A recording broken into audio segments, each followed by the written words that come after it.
Well, I've been waiting to talk about this one. Hey guys, JamesMCD Reviews here, and welcome back to Marvel Month.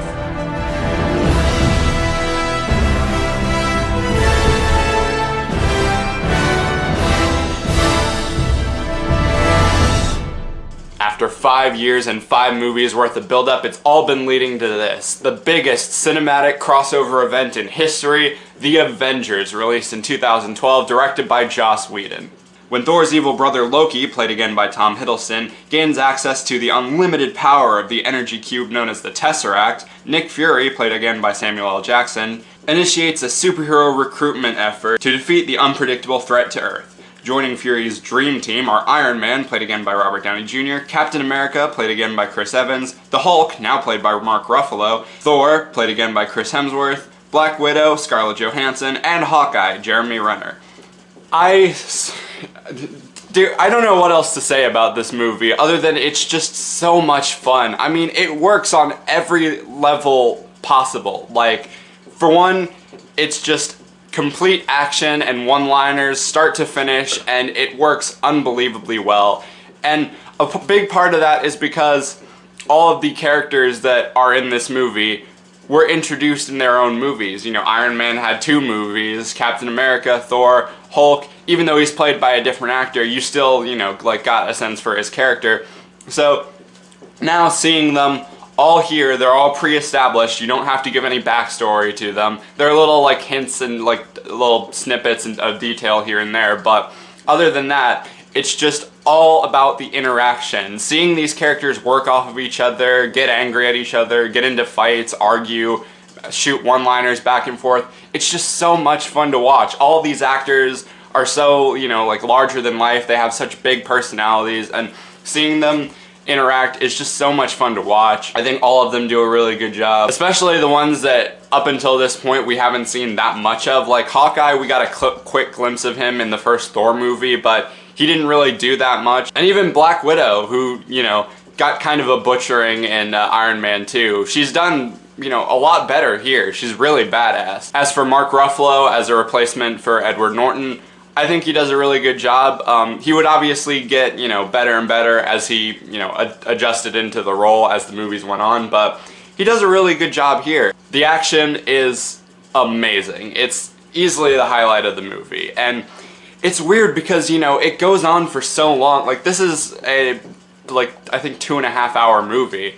And, you know, a lot of, like, you know, the climax is really, really long, and you'd think, you know, after, you know, a while that it would get boring, but no, it's just the right amount of time. It's just the right amount of action. You're never bored. You know, you want to see these characters succeed. You want to see them doing all their cool stuff and showing off their different abilities and, you know, move sets and stuff like that. It's all shot really well. You know, it's not like a Michael Bay Transformers movie where it's just a bunch of, you know, CGI, like, vomit on the screen, just, like, constantly shaking you around so that you don't know what's going on. I mean, like, there is a tiny bit of shaky cam, but, like, that's about it. Everything else looks so good. It's so clean, so clear-cut, and well-paced and well-edited. It's also really great seeing Loki again, because he was one of the, you know, best parts of the first Thor movie, and he's just so charming and deliciously evil. He clearly looks like he's having so much fun with what he does,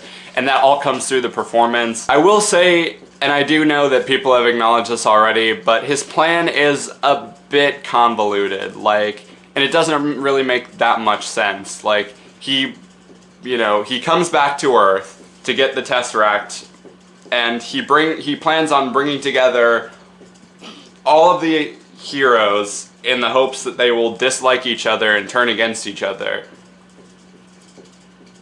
Not a great plan.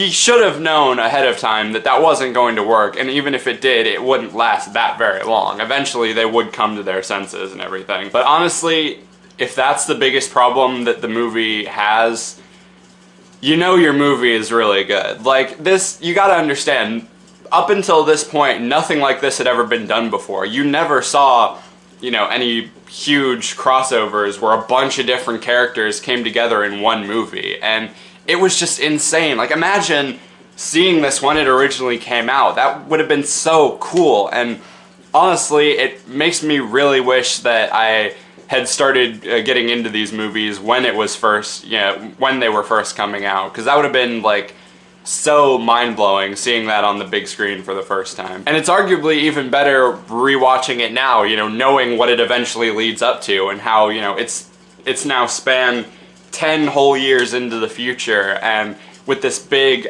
epic cinematic universe where everyone has their own movie and there's this big connecting story and everything like that. It's just so amazing. And of course the mid-credit scene, it's pretty iconic at this point.